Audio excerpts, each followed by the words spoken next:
shocking encounter. So that is what we're going to be talking about.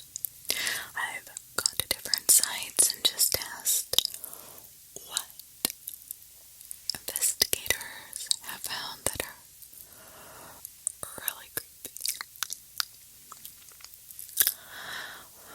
Well, I guess I will start off with my scariest encounter, where I really felt that my life could be taken at any moment, was with this one guy who I had been locked in a room with. I had been sent there by the city to, in his case, figure out what's going on and assign him to a public defender. Well, I had a computer that I took in there with me, and of course, we aren't allowed cell phones. We're not allowed to bring anything else. We're patted down and we go through metal detectors. We just have our computer, which we actually get there at the jail. So it's not like I'm bringing my own computer into the jail. This one, he was a gang member, and he did white-collar crimes. And if anybody doesn't know what that is, that's like computer crimes or internet crimes, things of that sort. So, I get in the room, the guard locks the door, and in the men's section at the time, the guard could not see me. I'd actually, knock really hard and ring the bell. And the guys were always fine. They were very clean. And I think I've said this before. The women, you put a woman behind bars, she turns into an animal. You put a man behind bars, they're complete, for the most part. When they first get in there, they're a little bit rowdy, but as far as behaving themselves, I never had a problem with the men. Now, I dressed appropriately and everything. I wasn't wearing anything, always a suit. Obviously, you never were dressed to turn them on or anything, but they were always very easy to talk to. I found, anyway, that I could get a rational discussion going with them. Okay, so, on to the story. This day, this guy had come in, and I could tell from the moment his energy was very negative and dark. And I sit down, and he gets behind me, which is what protocol was telling me, what my instincts were telling me were two different things, so I just followed my instincts. And I just sat down, and I looked straight in front of me, and I said,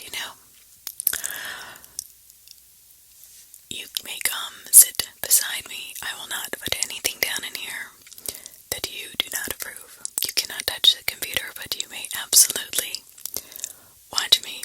So come sit next to me. I'm not here. I'm not against you. I'm not here to do anything that you do not approve of. We're just going to have a conversation. And so I could feel his energy kind of relax. And he came and he hesitantly sat next to me. And my heart was racing because I swear, this is a tiny room and there would be no way that anybody could hear me scream in here. It's locked and you're there. So, I could have been killed. However, I was just thinking to myself, okay, just be calm. I could tell that he did not trust me. So I was thinking, how do I immediately earn his trust?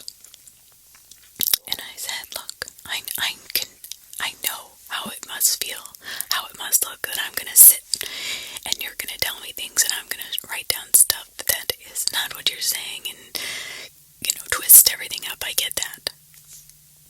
So you can watch exactly when I'm put him in the computer and when we're done. If you want to sit across and have a conversation with me, I'd be more than happy to just discuss this with you. So he did. He sat down and he said, I wanted to say thank you for doing that for me. And he said, I did feel like you were a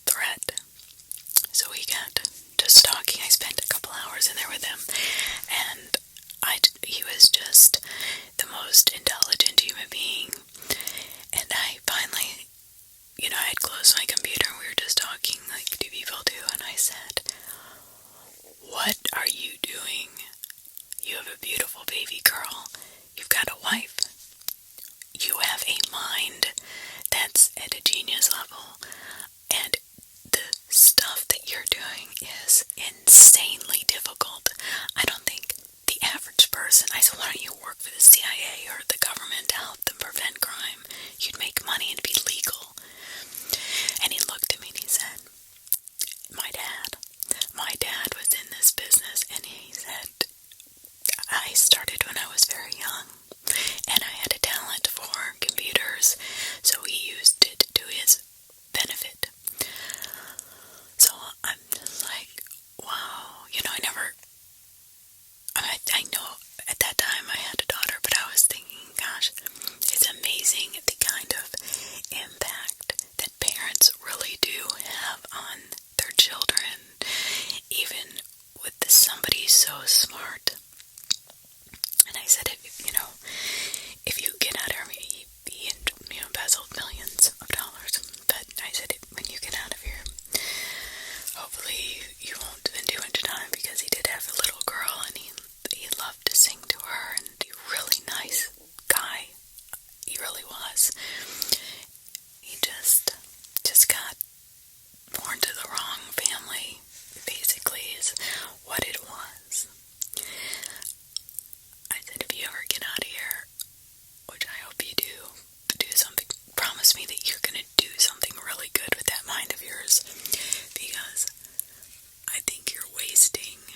house when they ran a check on my credit. I never missed a bill, so they didn't, charge me a deposit. And then now that I'm moving again out of state, when that state check ran my credit, it was like $15. It wasn't, and they just put it onto the bill. It's not something I had to pay right then and there. So they have your credit. They see, obviously, who is paid and who's not. If somebody like myself was paid for 25 years consistently, then all of a sudden I just stopped paying for no reason, you would think that there would flag that account and at least send somebody out for a welfare check, because either something happened and this person needs help, or financially, but you would see it dwindling down. For instance, if I had money issues, I would call and try to work out something with them. I wouldn't just pay, be so consistent for 25 years and all of a sudden just stop. There should be a way to flag that, I think. I mean, to find somebody 2 years later, do they have any family? I don't know. So there's a pretty famous story of a woman who disappeared, just dropped off the face of the earth. It took 2 months for anyone to notice she was even missing. Eventually her house went up for sale. Some guy bought it and started to remodel it. When he took out a wall, there was the lady, nearly dust and bones, only ID'd because of her glasses. Okay. That's really scary. She was in the freaking wall. Was this investigated further? That's the only problem with reading these. I have a million questions.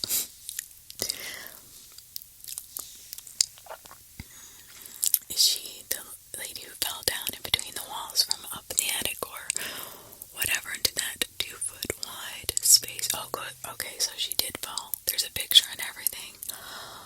That's horrible. Yes, that's the one. Oh, that's so sad. That's literally the story. I think about it every time the topic of people dying and not being found comes up. I think that one is especially horrible because she didn't die right away. Oh my God. She was trapped alive for days, and she could have been rescued if she had anyone in her life who would actually have noticed her absence. And all of her cats died too. Oh my God. Oh, that's making me tear up. That's terrible. That's... Oh, that's terrible.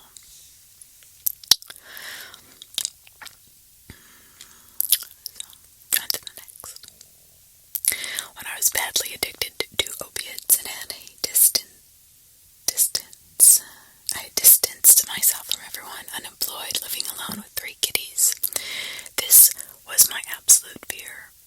Someone would have checked on me in probably a month or so, but by then the cats would have been in danger of starving and had begun to eat me. I am so glad I survived that phase of my life, and I am doing much better today. Good job. Really, that's hard to beat.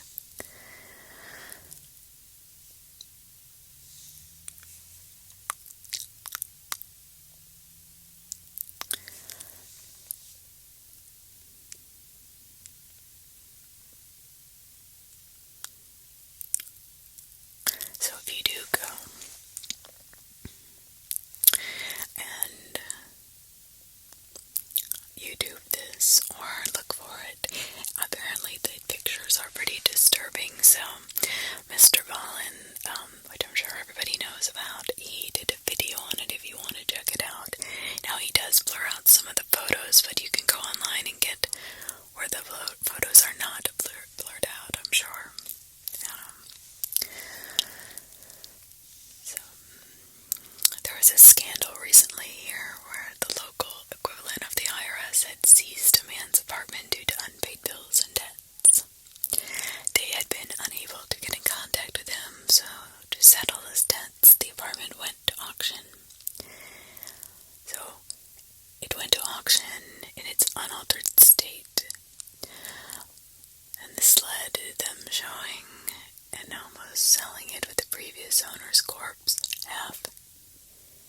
under the bed. Wow.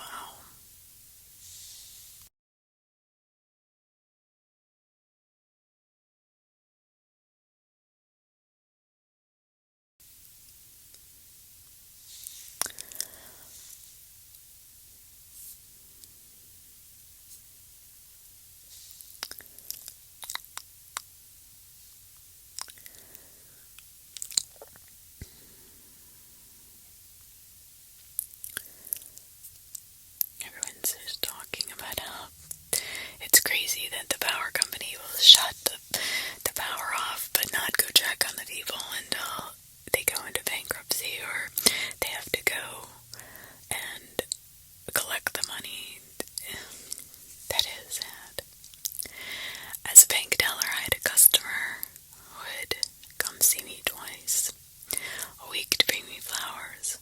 He would also come in on the 3rd to get his Social Security check cashed. I had been out of town for Memorial Day weekend, and someone had seen him at the door of the bank on Monday morning. We were closed for the holiday. The 3rd of June came and went with no sign of him. After two weeks, I asked his former daughter-in-law to get in touch with her ex to check on him. They found him in bed with a smile on his face, decomposing. Such a sweet old Hawaiian man. He had 12 kids, with one living in the same town who never bothered to check on him. So sad. I'll never forget him. Oh, mahalo for checking on him, absolutely. That's, if you have that many children, and not one of them, you have 12 children, and not one of them have the decency to call you at least once a day. That really bothers me. I don't know why.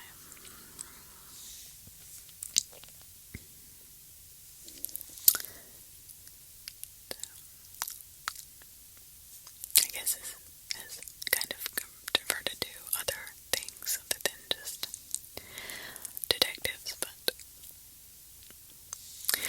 there was a woman in a Detroit suburb who had all of her bills on auto pay, including her yard work. She worked out of the country for long stretches, and she did not inform the neighbors about her schedule. It may have been the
dispatcher.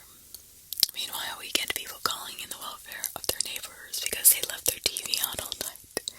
It is bizarre how sometimes no one calls even though it's been a severely long time, but other times the most trivial or slight reasoning will have people right on 911 ASAP.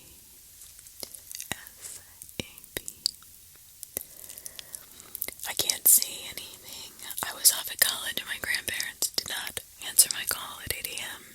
They didn't answer at 12 p.m. either. Texted my mom. She had not heard from them since 7:30 a.m. While my grandfather has heart problems, my grandmother also had a couple of strokes. I'm 100 plus miles away. I called an emergency number for a welfare check. They decided to go out on a date for breakfast and told nobody. They pulled up at the same time as the officer. I ended up buying them a cell phone and keeping it on them. That's actually cute. But I mean, like somebody says, well, at least somebody in their family cares, and I think that is the main point, that it's really sad how many people don't have any family, even though they've had a lot of children or they've been around a long time, that they either have outlived everybody or people just don't give a shit and just let them go on for years without ever giving a crap if they show up to Christmas, Thanksgiving, Hanukkah, Easter, anything. I mean, their birthday, their grandkids' birthday. I mean, somebody had to have wondered where this person was. I mean, maybe not. Maybe I'm mistaking. I know my stepdad, my step-grandfather was a very interesting man, and if it wasn't for his daughter, I don't think anybody would have cared who he was. I know he would have. He was not very nice to my grandmother. I didn't think, or to my mother. I mean, now they were older when they got married, so he had a really nice daughter, but he was really kind of a jerk. Maybe that's what it was with these guys, I don't know.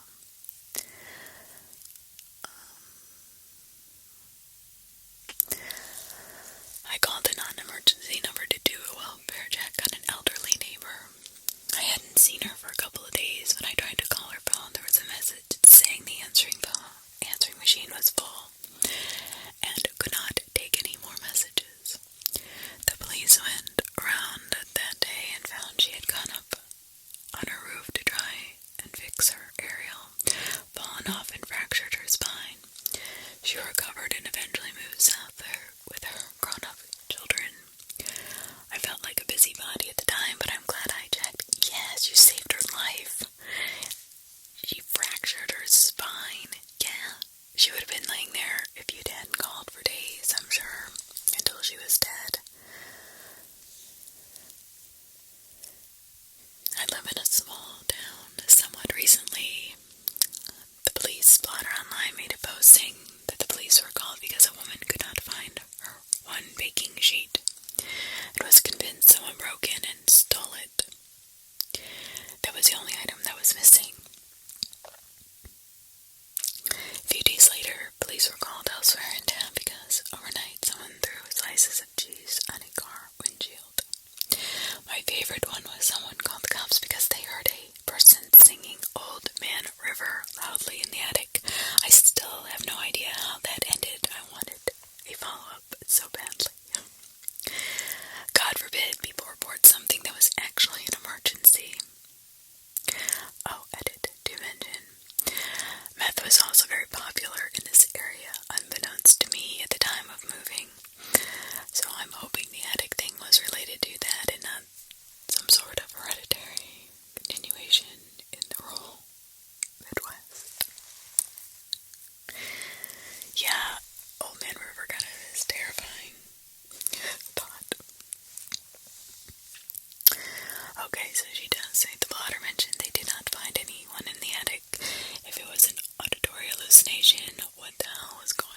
So I guess you can set up a dead man switch.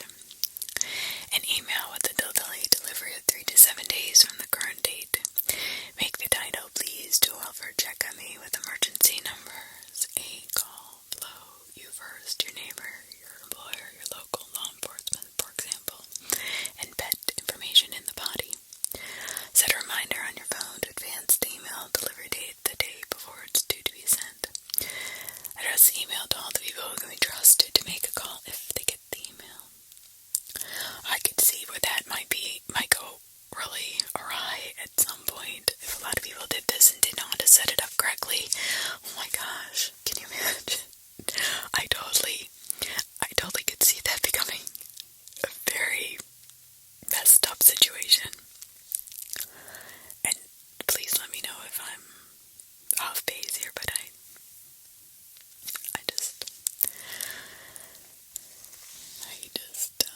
could see that might not be something.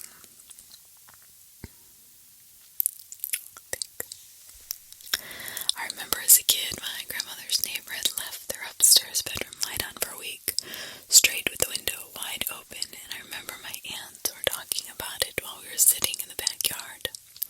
I don't remember any resolution. I don't remember all the details. I know there was concern coming from my aunts and my grandmother. Okay, so this is about the one where the guy died. I didn't learn too much, so we did some research about his past, as I did not do the follow-up investigation. I heard he had a wife and 2 daughters, and they were estranged. Guy lived alone on an amazing piece of property beside a river.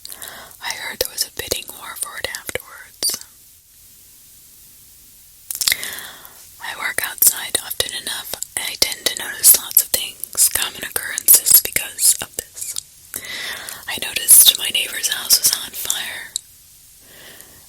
It's like I'm Sherlock Holmes over here. I consume a lot of true crime, so I feel like I've become overly observant without intending to be. I also have a really good memory for small, unimportant details, so I tend to notice if habits change or something is considerably different to me, at least. I wish I could turn that part off my brain for a break, to be honest. A coupled that with insomnia, being up at all hours, I've unintentionally become the neighborhood watch, I guess. And yet I still never speak to anybody. So, I used to be assistant super in my building as well as the condo board resident. Had somebody wanted us to check on his friend because he hadn't answered his call. Found him hanging from his automatic door closer. Oh my gosh. That's very difficult.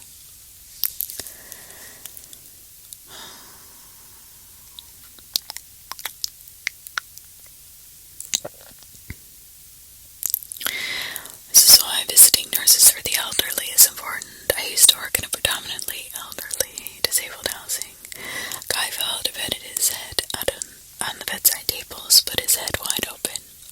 Happened on a Friday after his nurse had just left. We found him Tuesday morning at his nurse's next visit. I thought 3-day-old dead guy was bad. Can't imagine 2 years.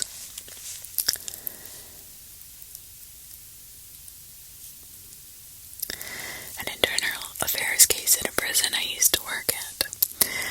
Though I wasn't with the Internal Affairs Bureau or the State Investigator's Office. Holy shit, this was a fiasco.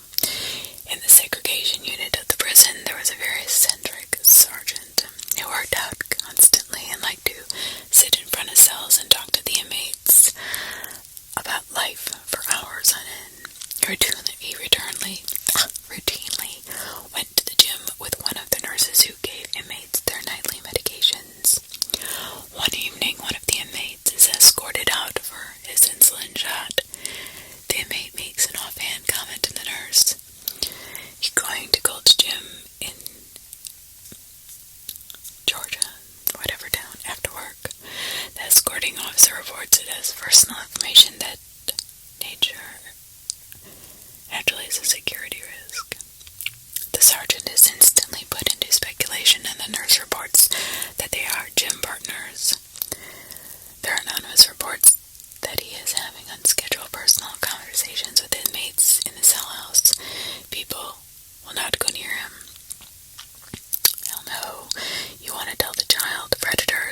to his account from a relatively close gas station. They acquired surveillance footage. Sure enough, it's the nurse. She's putting money on the inmate's books for several months under a false identity. During the routine bill line for general population, the nurse will be locked in a small, secure room with a pass-through for medications. So what was revealed is that she would hide in the corner and masturbate and expose herself when he came to the door. He intentionally violated prison directives to be sent to segregation because she told him an upcoming change in the nursing rotation. They sent the sergeant up as a red herring. Eventually she resigned, and I'm unsure what the legal action was taken. The inmate was moved to a different facility. Custodial sexual misconduct is treated as a very serious affair. Yes, it is, especially given the strict nature of Federal Prison Rape Elimination Act laws. Exactly.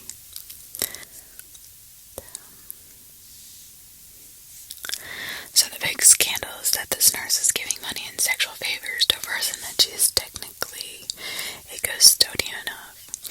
Similar to how teachers get caught sleeping with students because the teacher is on some level in charge of them. This is a crime. The prisoner screwed up and mentioned what gym she goes to, which isn't something a prisoner should know. However, the nurse blamed the person she went to the gym with because everybody knows that her gym partner, the sergeant, would have lengthy conversations with inmates in the segregation wing. Okay, but what if she is having an affair with the sergeant and didn't want to be with him anymore, or wanted him out of there, something? Maybe she and the sergeant had something going on and was afraid that the prisoner might, say something. I don't know. I don't know. It's really strange. So then, now an investigator's on her and it's like, okay, so all the things that are going, so who has said the affair was happening? It could have been from a prisoner, confidential informant, employee, whistleblower. Their identities are kept secret. The entire thing, he said, she said, until they fully discover what is giving money to the prisoner, which camera proof, timestamp to when the transaction occurred. Prisoners cannot have cash inside of a prison, so her bringing in actual money would be useless if true. Instead, they have a trust fund where they put money in so they can buy things like clothes, food, hygiene supplies, electronics, etc.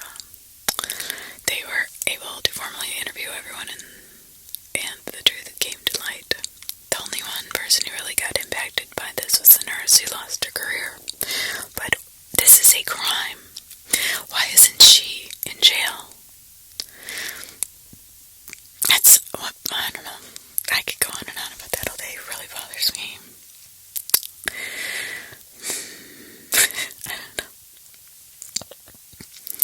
My uncle was a detective for about 35 years ago. He was investigating a string of break-ins and discovered that a crackhead had burrowed a hole into the foundation of an apartment building in some dead space between footers. He was living in there in a nest made from newspapers and random trash. Yes, like the X-Files episode. I never saw that one. When two officers went to pull the guy out, the crackhead lashed out and started biting. Apparently as a defense mechanism, the crackhead started biting his own fingers off and spitting them at the police. My uncle described the sound as biting into a cold carrot. Can you imagine biting your own fingers off? When they finally got the guy out, he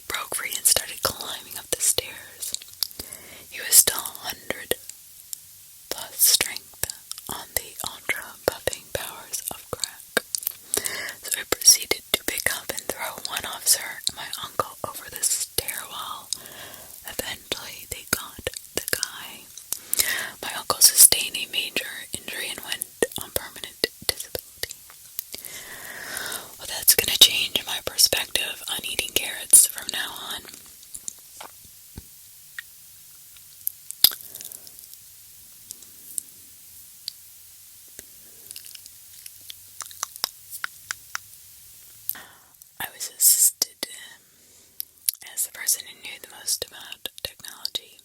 Back in the 90s when RAM sticks were about $50, $75 per megabyte. Someone broke in or snuck into a computer lab, opened up a dozen computers, and replaced each computer's 4 megabyte RAM sticks with 4 1 megabyte RAM sticks. Nobody noticed. The time frame for the crime was sometime between September 1st and January 10th.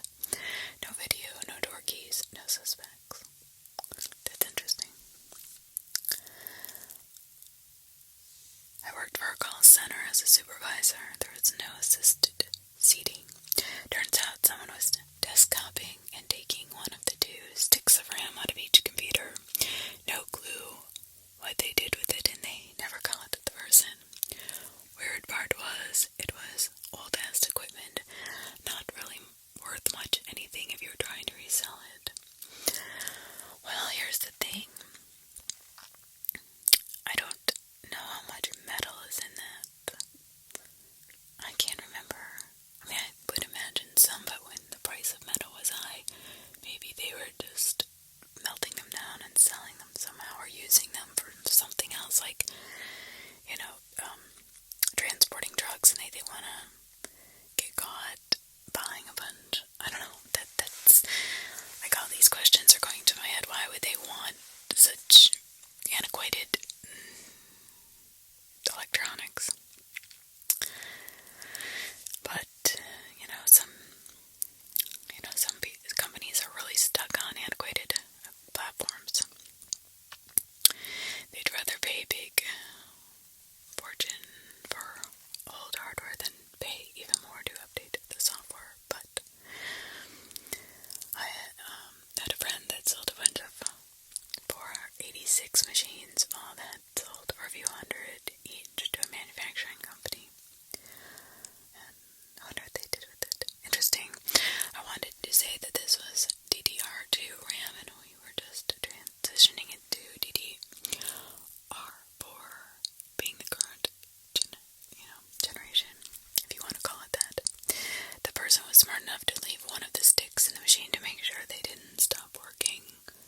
Oh, that was smart. I remember our manager told all the supervisors to be on the lookout because someone was stealing off the RAM drives. Or maybe, but it's RAM, it's not really the hard drive, so it wouldn't hold any. It's what, RAM is what keeps your computer running fast. It's, brings the memory into the forefront of your computer, so the more RAM you have, the faster your computer will run when you have a lot of programs open. Or if you have a solid state drive. Now, I wonder what would be on, any information would be on, once the computer is shut down, I just think it's returned to the hard drive. Nothing stays on the RAM. Just, basically, it keeps the memory from overloading the system so things don't slow down. So that's the easiest way to describe it. But onwards and upwards. I'm not a detective, but something did happen in my apartment society. It's a gated society with 5 buildings. One morning there was a huge crowd in front of one of the buildings. Turned out that a woman had jumped from the 5th floor to the elevator lobby area around 3 in the morning. One of my friends' dad was first on the scene, as he is a detective. He heard a loud boom.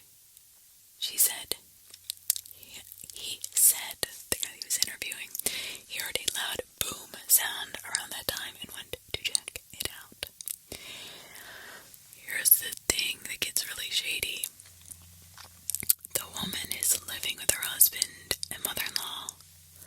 When people went to ask the mother-in-law whether she could confirm that it was her son's wife, she looked over the edge of the 5th floor at the body below and said, "Oh yes, that's her," in a completely neutral tone. Local police department got suspicious and checked the lobby cameras for any clues. It turned out that the husband had tried to strangle her, wrote marks on the neck, and then took her to the 9th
shoots herself in her face or the head or jumps to her death, because a woman's instincts of preserving, like she'll poison herself or she'll poison her family or she'll hang herself or do something like that, but it won't, something that's not gonna physically alter her is not the norm. I'm not saying that it is impossible or has not been done. It is, I'm sure, but it's just not what women choose as a way to eliminate themselves from the earth.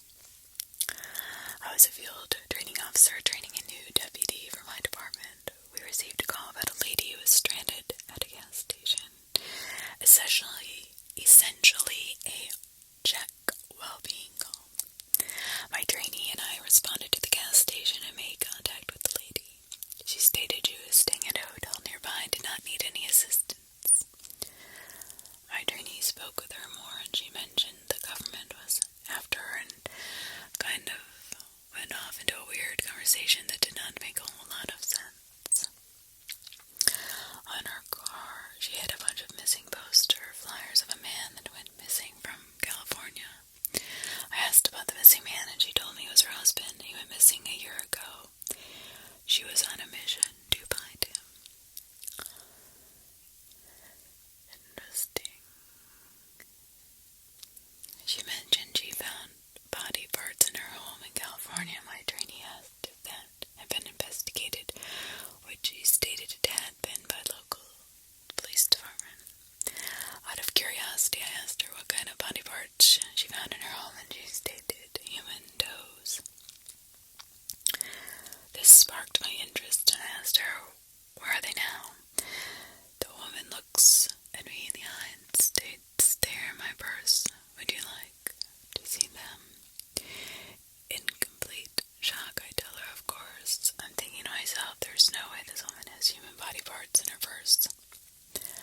Sure enough, we walk over to her car. She reaches in and grabs a medicine bottle filled with formaldehyde. Inside the bottle of formaldehyde are three human toes. Big toe, two smaller toes. I asked her where she got the toes, and she said she found them in her house in California. She advised she had no idea whose toes they were. Now this should be noted, the bottle of formaldehyde had medical tape around the cap indicating it was sealed. Long story short, I made contact with my investigator, and we determined it was not illegal to possess human toes and the way she had them. Of course, I'm thinking she murdered her ex and cut his toes off to keep them for some souvenir or weird reason. I decided to look further into it, and it was determined the missing ex left her for another woman, and he was perfectly fine. The woman's sister stated the woman took a bunch of meds for many different issues and eventually quit taking them, hence the abnormal behavior. But I never did figure out whose toes they were, and eventually sent her on her way. We were determined they were likely removed by a medical professional in a hospital, and someone decided to keep them. But maybe she decided to cut off her own toes in a psychotic state. Or she had gotten herself, or she had cut off part of them and then had to have them medically removed and saw them in the bottle and took them. I don't know, that's very interesting. I mean, my suspicion would have definitely gone to she murdered her husband, but he's fine. I work as a forensic expert in the field of computer science for a few years. There are many, many strange cases I investigated during my life. I got several hard drives from a man charged with sharing pedo content. Instead, on hard drives, he had more than 1 million photos and videos, 2 terabytes of data, all with, oh, this is so sick, My Little Pony cartoon, P content.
years ago, police took 20 MacBooks from a small company to investigate fraud and fake invoices.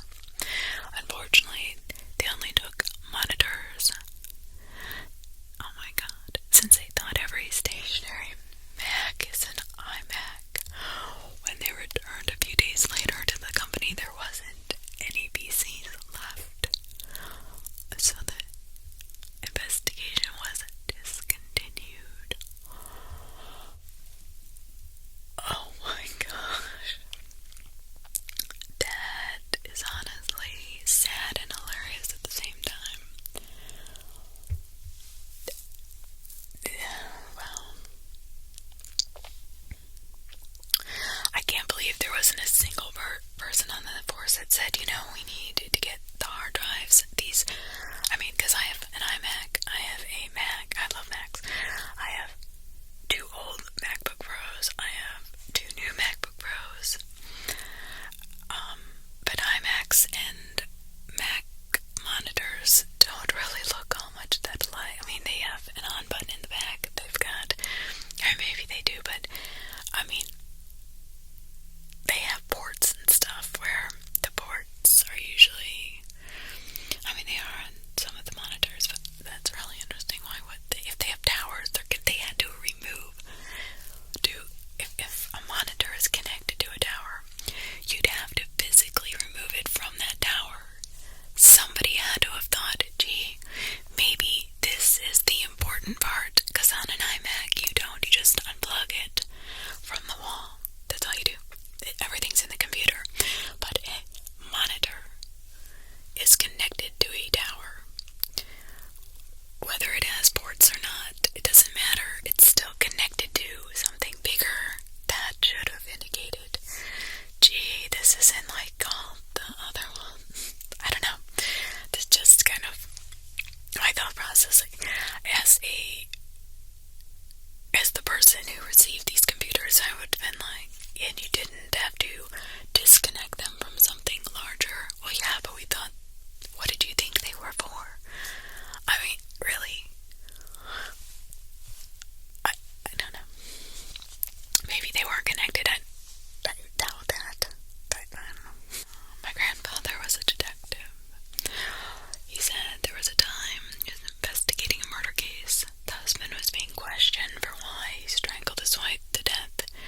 His response was that she was having a seizure and thought strangling her would help. Let me just repeat that. I just wanted to repeat that. His response was she was having a seizure. So strangling her was his remedy to cure her seizure. You know how many years he got in prison? 15. So there you go. Anybody whose wife's having a seizure, you get 15 if you strangle her that way. Well, okay. Back in 1990, my family lived outside of the city. We did not have access to 911. Further out they lived, the longer it took to get it. Probably the year 2000, they all had it. This is in Kentucky, and I lived in Louisville. I'm talking about 911 wasn't really a thing until 1968. Wow, I didn't even know. Okay, I thought it didn't really even come around until later, but not every state had it by 1979, and only 26% of people nationwide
myself in his position. So I'm cheating on my husband, and I see him walk in, and then I decide to kill him and my kids, and then myself. Like, what? Well, how did that went awry really quick?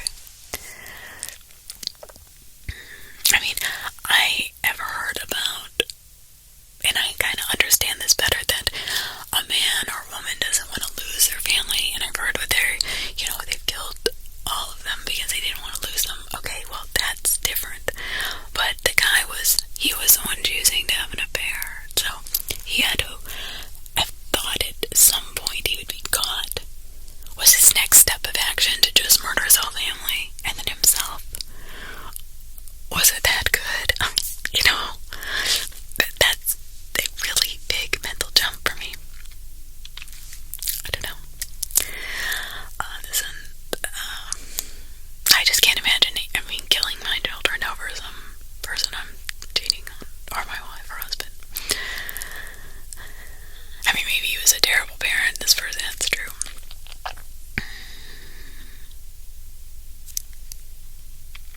Well,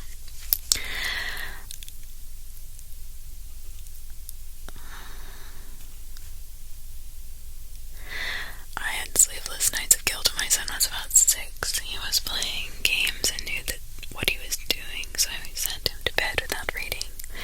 At bedtime story, he cried and cried and cried, and I honestly felt like such a piece of shit. I was messaging my dad, asking if he'd ever had to do this with me or my sister, and he was laughing, saying, yeah, all the time, and it killed me every time. I felt like utter shit for not reading my son a story as punishment for him being naughty. Meanwhile, these people are out here straight up butchering their children. It's insane. I can't comprehend anyone being in the right mind and able to do that. Well, that's kind of what I'm saying. There had to be something more to that.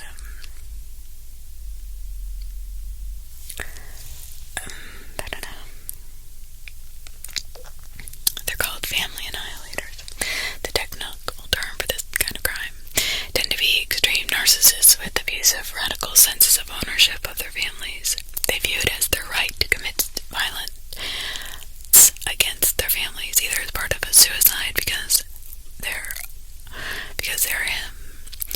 his, so he can't leave them alive and die, or the spouse to insult their ego. Quite often, when their gaslighting stops working at a point and they can no longer maintain the outward image of success and power their ego demands. For a normal person, yeah, you have to be in a really bad place. But for someone that would actually do it, the bar can be as low as, wife found out I got fired after I lied to her for months. Wow. That's interesting. You learn something every day. I really enjoyed doing, connecting with the inmates and listening to their stories, and I could tell the ones that were lying, the ones that were sincere right off the bat. But I had a couple murder cases, and they were both drug related.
does this ever bother you? He's like, no, not really. Like, I'm used to it. There's just all these corpses with gunshots and stuff.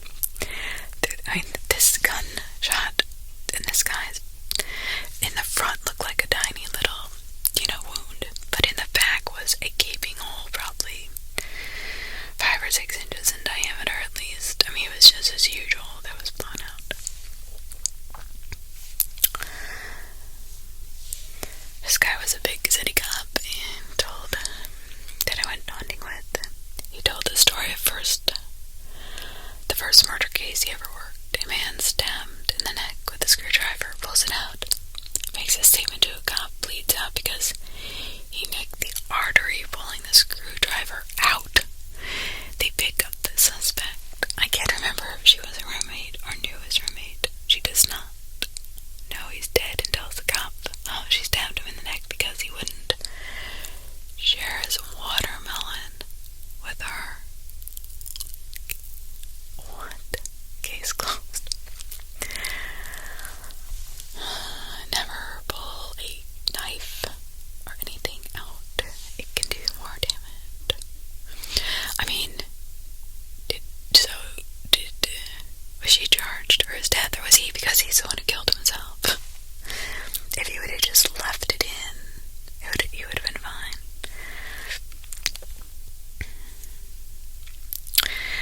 I'm a 911 dispatcher.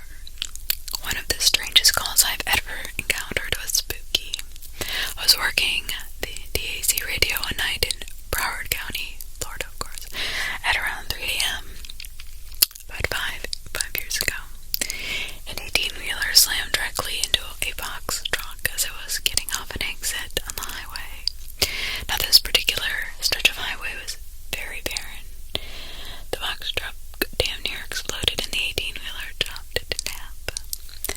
3 people were trapped inside of the burning truck. According to the people in the truck, they were rescued by a man. The man set them all neatly on the side of the road and waited there with them until the units arrived, being that it was a vehicle fire with entrapment. Florida Highway Patrol came as well as about 3 different jurisdictions of police and fire. By the time they got there, it must have been over 100 units. Either nobody comes or everybody, right? A firefighter grabbed hold of of the arm of the rescuer of the people to check him out.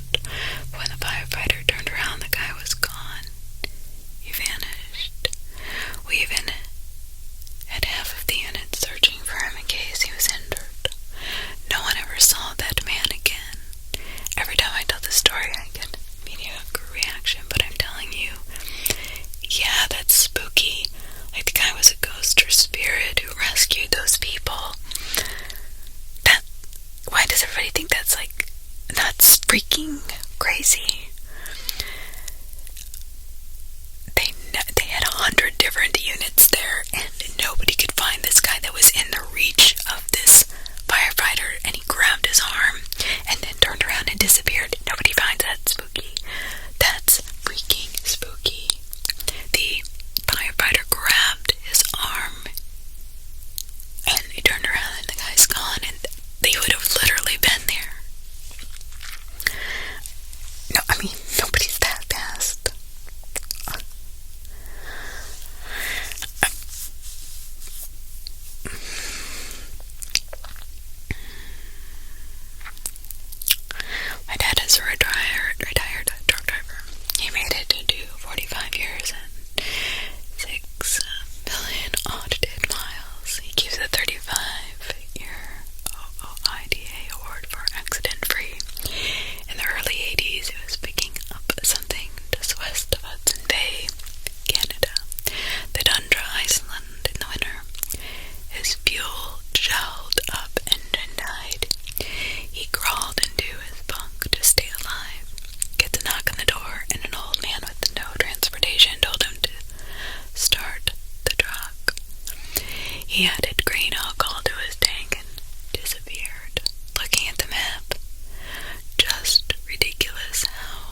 store detective, loss prevention in my younger years. I covered a number of large outlet clothing stores in a region of my country. One particular Christmas period, we were having a serious problem with an organized gang of shoplifters. They were targeting several stores, taking thousands at a time. For reasons which later became clear, they were always one step ahead. They would always target stores which I had just left or was not at that particular day. One day my ride broke down and I borrowed my cousin's car to get to work. Within 2 hours of my shift, I managed to apprehend the gang and recover a trolley with $2,500 of clothing. In interviews with the ringleader, he admitted his partner worked at one of the stores, and she had tipped him off regarding me, my vehicle, and license plate. Therefore, they had been looking for my car outside before targeting stores. The female accomplice was sacked, and the other 3 went to court. Well, we had a woman present at our detective bureau with her psychologist. She calmly explained to us that she had been identified as a brilliant child. Her biological parents allowed her to be adopted by a physician. Unbeknownst to her parents, the physician was actually running a mind control experiment for the CIA. The woman told us about 200 feet below the USDA building on Allen Toussaint Boulevard in New Orleans. There is a secret facility where these mind control experiments took place. Once the program was shut down, the people in charge continued to use some of their techniques on the participants. The woman advised that she will get a call where the caller uses an initiation word that causes her to obey all commands. Then she is picked up by a white panel van and taken to another location owned by a powerful politician when she is gang raped.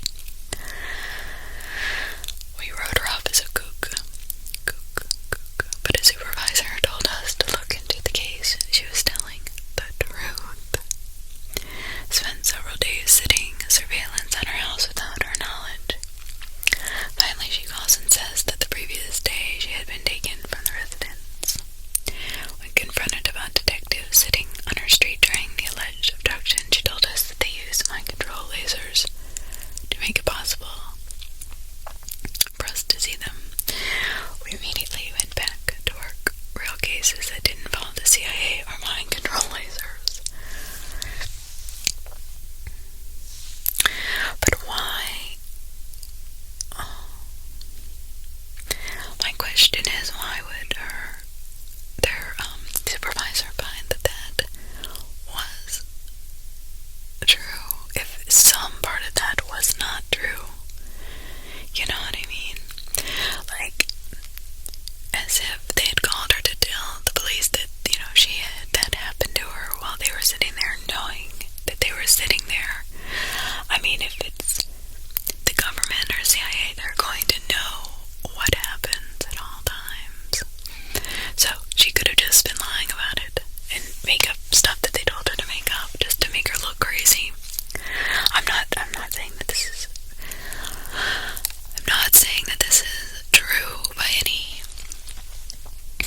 means, but if their supervisor believed her, there had to be something in his mind that said, I've heard this before, or I've seen this before, this is something that we need to look into.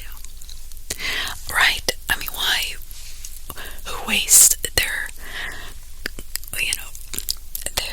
resources on something that at first does sound really like she is a kook, unless there is something else that in the back of their supervisor's mind says she's telling the truth. Because something like this had happened before, you know what I mean? But in the same respect, the government would know what you were doing, that you were out there watching her, so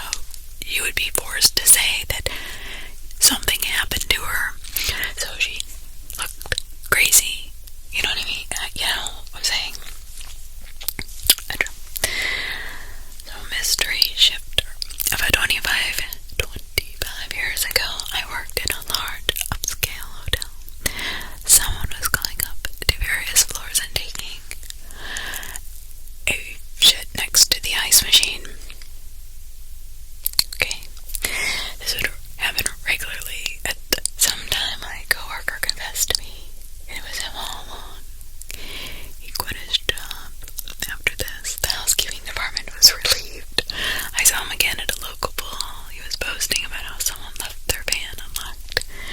What is up with, this isn't the first time that I've gone on this whole crapping or going to the bathroom in places. What is it with people about, like, that and using the restroom? Like, what is it?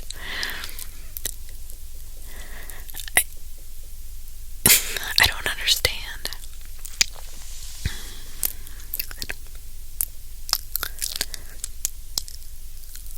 I'm in the Army, obligatorily not a detective, but I had a few weird Army things in my time. At the end of my major field exercise, think tanks, helicopters, jets, artillery, the whole shebang. It's customary to lock up the ammo and have a little party before everyone departs back to their home units and loved ones. Two guys disappeared that night and were AWOL from their units. Roll call the next morning to get on the buses and go home. While the Army was scouring the camp for these guys when the dude's dad used some kind of my iPhone app and found his son face down in the middle of the field beside some train tracks.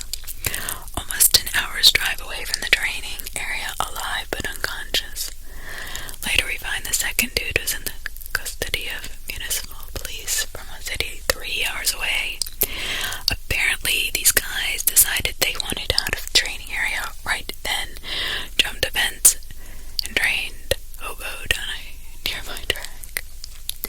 Partway through their train hobo trip, one dude decides he doesn't want to be on the train anymore and tries the old drunken truck and roll while the train was in motion. Second dude stayed till the next stop in the city, where he's immediately arrested because the conductor saw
drugs and nobody I know knows why. I get home and my mom, who's friends with all the bigwig law enforcement, said that his dad had killed his mom, both of his grandparents, and was at the school trying to pick him up for suspected but unknown reasons. The messed up part, the report stated that after he had killed, the family left them where they fell all through the house and took a shower, ate a full meal next to the bodies before attempting to go to the school where he was intercepted. What the heck? Edit. It was 4:30 in the morning when I wrote this. I forgot to say what happened to the classmate. He did not come home, or he did not come to school for about a month. When he came back, he was pretty much just a body on autopilot. I tried to talk to him a little just to take his mind off of whatever, but he just stared into the void, completely unresponsive, all day, every day. After a while, this continuing behavior, he just stops coming to school. Nobody knows what happened to him. Fast forward 7 years and I ran into him in public, but didn't talk because after 4 years in the infantry, I kind of looked like a different person, but looked from a distance. I was happy to see that he looked at peace and enjoying his life. I hope he was able to truly move on. We might have been seniors in high school at the time, but we were still kids, and no kid should ever go through that drama. That's absolutely horrible. That's terrible. Can you imagine your dad had murdered your entire family, your mom, your grandparents, was coming to get you from school to probably murder you? What? I mean, you would... oh my god, I don't know how that kid was ever the same. I don't know how this guy has a weirder story, but he says second stranger story was when I was enlisted in the Marines, deployed in South Korea to train the ROK Marines on more updated mortar and patrolling techniques, but we spent time moving around the country for various tasks ordered and up at Azan Air Force Base for around 4 days, which was crappy because of the fact that we were an infantry unit in the Marine Corps, and the Air Force Base general restricted Air Force personnel to the barracks anytime we were allowed to leave. The razor-wired locked fence area with tents that kept us in, and paid them hazard pay because of us being there. Only reason I give that info is because we built kind of a hasty USO with rotten couches and plywood tables, so we would have somewhere to sit during the day, aside from the tents. One night I decided to sleep on one of the couches because the guy that had a rack next to mine in the tent had gotten into a drunken fight and fled, puked all between mine and his rack. Oh, that's gross. I go to the USO and sit at one of the tables one of my buddies had fallen asleep on, and just watch whatever the AFNS was playing on TV. When a Marine I've never seen before walks up to me with both hands clenched shut. Mind you, this is 3 a.m. and I am the only one seeing this guy. There were a few other people closer by the TV, but they were either sleeping or zoned into what was playing. This guy, who is not in my unit,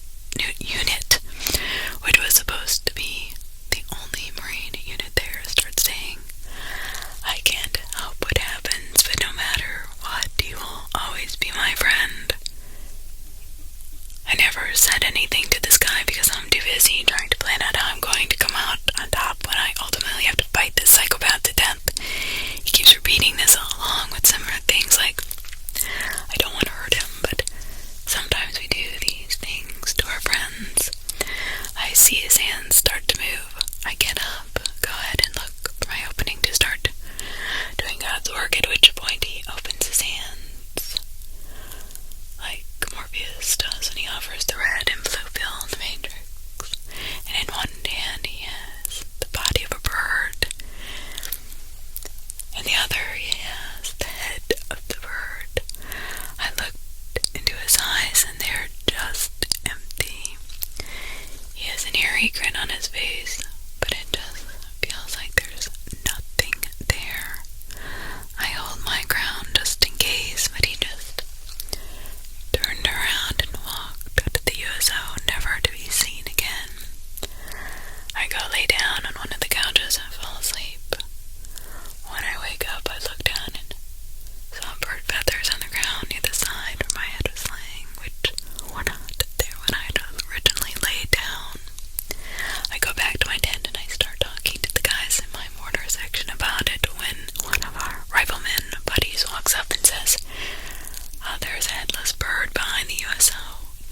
was a regular I knew before he'd knock.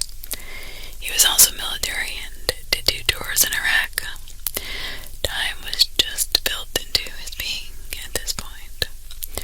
One Saturday morning, I realized he had not shown up yet for our coffee and fun. All the kids played in the yard. Curious enough, I walk up the railroad tracks to his house, and it's surrounded, taped off, and the whole mess. He killed himself, his 2 dogs, 7-month pregnant wife, and his daughter, and then himself. I ended up helping write a cover article for Time about soldiers and suicide. Not long after, the images and all that happened never leave my mind. And that lunatic BFF, when I called her and told her about it, what happened, she fake cried in the nest if she could go in the dumpster once they started to empty his house to grab his weed stash. What are people thinking? That friendship ended for sure. What a bitch. Oh my god. She's not a lunatic, she's just a bitch. I mean, that's terrible. But the dogs, why did I think, I don't know why people have to murder their animals. That really bothers me.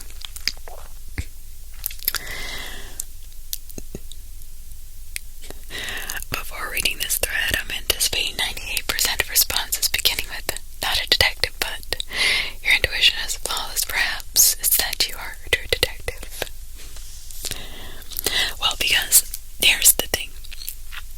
There are people who have been detectives, who are private detectives, who are or should have been detectives, and then there's people who have had weird encounters that have kind of had to make them detectives because they've, a detective is just somebody looking into something.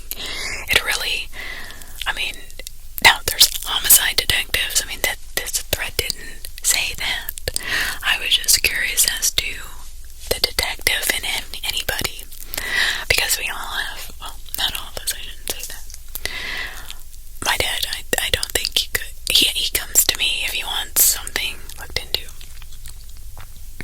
He doesn't have the time. But when I tell him, hey, this doesn't look good, none of this is adding up to me, he's like, it's fine. And then he learns otherwise. But I've seen quite a few detectives on here. One guy says, I've only seen one former detective now. I've seen a couple of them. Or policemen, or, military. This didn't say you had to be a licensed detective. It's just like anybody who's been a detective in some way, shape, or form, you have an interesting story to tell. I think it's more interesting that way. If it was all detectives, a detective in general probably not gonna get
is why people do not share on this thread if they are currently in a detective position or they're using a false name. So there we go. There's our explanation to that from a detective who is retired. Now I feel like he can share his stories. There was a really wealthy family in town. The grandfather was an author or writer of some sort. He had built a legacy over the years. All of his family members were taking advantage of his wealth. He had a few kids, one daughter who worked in real estate. Her dad never trusted the guy she married. The middle child had passed away a few years prior, but his wife, still connected to the family, was taking money from the grandfather and acting like it was for her daughter's college tuition. The youngest son worked for the publishing company he created. The whole family was a mess because of money. Very dysfunctional. Only really involved with the grandfather because of his money. As we learned more about the case, it becomes really obvious that that's all they want. One night, after a family gathering, the grandfather kills himself. Out of nowhere, we were called to the scene to analyze the murder. Blood spatter, etc. We ended up interviewing all of the family members. Took us a couple days. Textbook case, right? The grandfather was getting up in age and didn't want to deal with the issues he was facing anymore. Then out of nowhere, right, we're about to close the case, a random private investigator shows up, ended up throwing everything we had already determined out the window. He hijacked the entire case. I've never been kicked off a case before, especially from someone outside of the local office, yet there we were, being told what to do by a private investigator. He found out the grandson had actually planned the old man's murder. Things didn't go as he planned. After 90 minutes, we finally were able to figure out what happened. I'll never forget that case. I replay it over and over and over again, all the time. I just actually replayed it the other night. Isn't that crazy? He's an ex-detective. He's retired. And this one case haunts him because they'd gotten it wrong. Because it was like, oh, it's open and shut. And like I said, especially if it's in a big city, but this would be my take on this. I would definitely question somebody in that family because all they wanted was his money. So how convenient the grandfather offs himself after all those years. It's one thing if he had terminal cancer or something like that, but he didn't. So why would he just get up one morning and say, I'm gonna kill myself, and let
especially if they don't have the money, or they don't have the guts, or they have a bad reputation.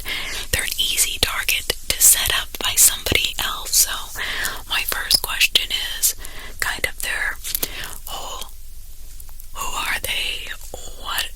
What does a family think about this person as a human being? I don't go straight for the jugular and just be like, oh, he wasn't with you, then he must be lying.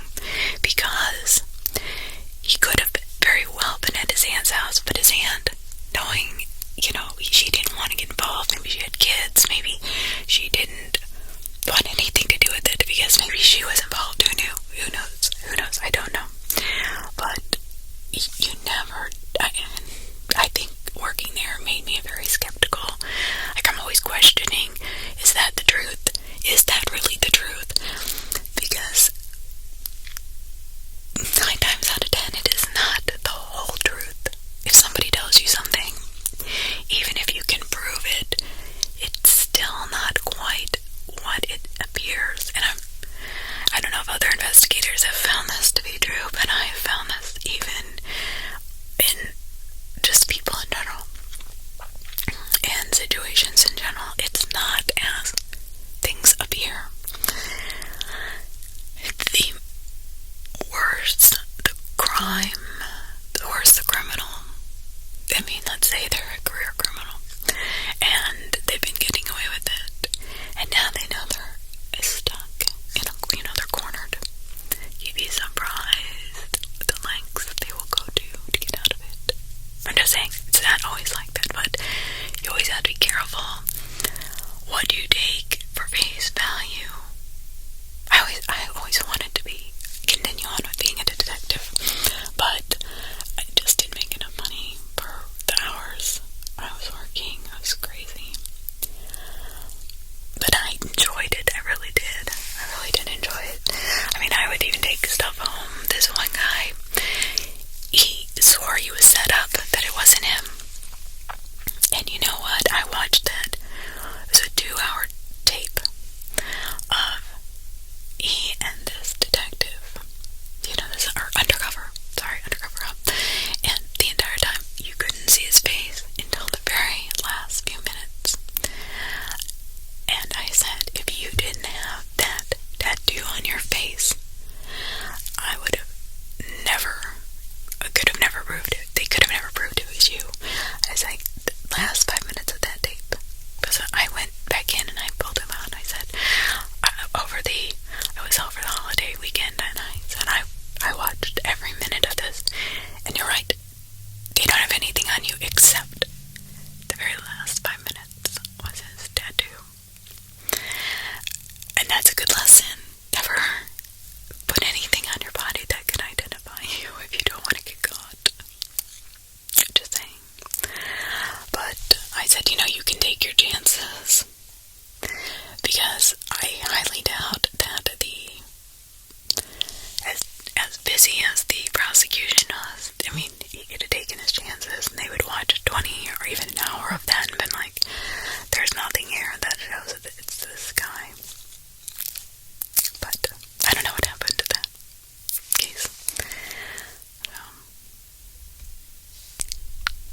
sure I can.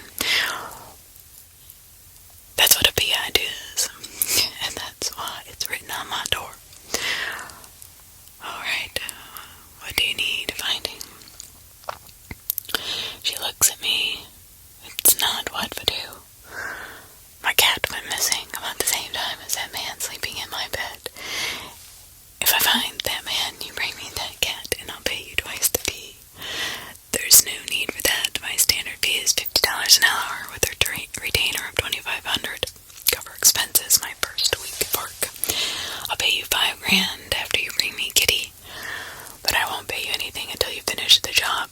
I can tell you if you have your $2,500 now, you'll be drunk for a week. Hey now, miss, no need to get mean. I thought and realized $5,000 would go a long way to pay off my rent. It's an offer you can't refuse, right? I looked at her and said, no need to get busy, I'll take the deal. She grabbed the pen off my desk and scribbled out name and number. Now, who am I looking for? Peter Parker. That's funny. If somebody did that to me, I'd be like, are you serious? You've got to be kidding. You mean Spider-Man? Okay.